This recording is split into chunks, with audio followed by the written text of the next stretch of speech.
Meus queridos irmãos e irmãs, graça e paz da parte do nosso Senhor e Salvador Jesus Cristo. Estamos chegando ao final de mais um dia, essa terça-feira, dia 7 de abril, dia que o Senhor fez para nós e cuidou de todos nós. Estamos com mais uma oração à noite. Quero continuar os nossos estudos na carta de Paulo aos Colossenses, nesse capítulo 3, que é o capítulo prático da carta aos Colossenses. Quero começar hoje, segunda sessão, versículo 5 até o versículo 11. Olha aí na sua Bíblia e observe bem as lições que Paulo tem para nós hoje. Paulo, a partir daí, ele vai deixar claro que a sua exortação e admoestação para que os crentes colossenses continuassem bem firmados em Cristo é partindo do princípio que agora eles já estavam ressuscitados em Cristo Jesus. Portanto, eles tinham agora uma nova relação com Jesus. Eles estavam unidos com Cristo. E a partir desta união, na realidade, o interesse deles e a motivação deles tinham que ser as coisas do alto. Pensar nas coisas do alto e buscar as coisas do alto. E era exatamente as coisas do alto que iria conduzir, a partir de agora, as ações e a conduta daqueles crentes. Por isso, a partir aí do versículo 5, o apóstolo Paulo vai trabalhar um contraste entre a velha natureza e a nova natureza. A velha natureza é a natureza caída, corrompida por causa do pecado de Adão. Aquela que nós andávamos nela antes de nascermos de novo em Cristo Jesus. E a nova natureza é a natureza que nós herdamos em Cristo Jesus por causa do novo nascimento operado pelo Espírito Santo de Deus.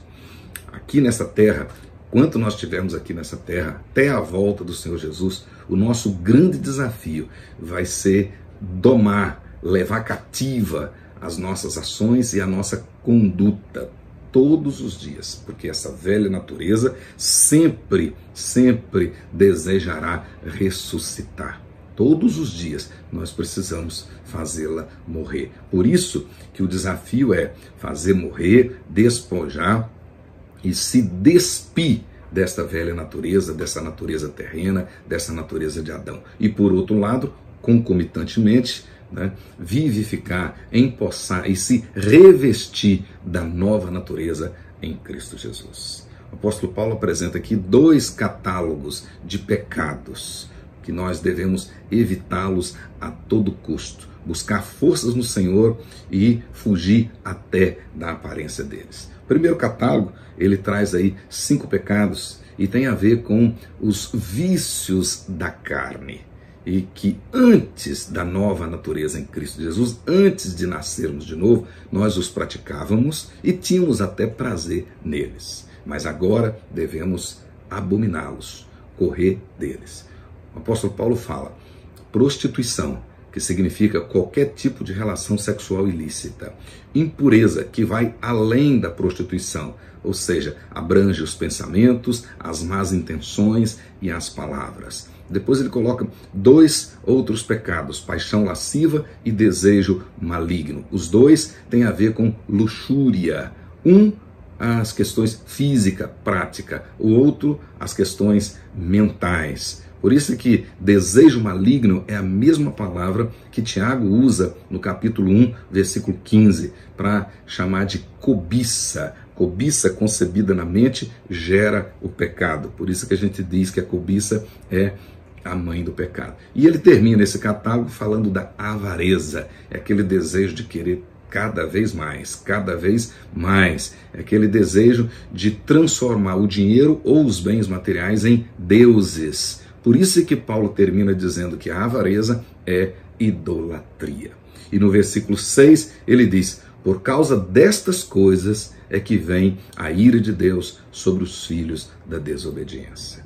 No passado fazíamos isso, hoje devemos correr disso, nos abster disso. Depois ele traz o segundo catálogo, que são os pecados da língua, e ele cita 5 principais. Ele vai dizer aí que estes pecados, eles destroem os relacionamentos e nós precisamos nos despir deles. A palavra que ele aparece aí, que ele usa aí para despir, significa livrar-se de uma vestimenta impura.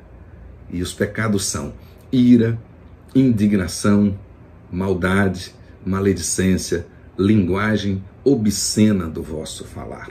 E Paulo então termina os seus conselhos, as suas orientações, dizendo o seguinte: já que nos despimos do velho homem e nos revestimos do novo homem segundo a imagem de Cristo, agora não podemos mais mentir uns aos outros. Ele termina dizendo: não mentais uns aos outros. Versículo 9 e 10. Por quê? Versículo 11 responde: porque agora em Cristo somos todos iguais. Somos diferentes entre nós, mas em Cristo somos iguais. Que coisa maravilhosa! Em Cristo somos um. Essa é a bênção do Evangelho. Nascemos de novo por obra e graça do Espírito de Deus. Isto que tem que nos alegrar.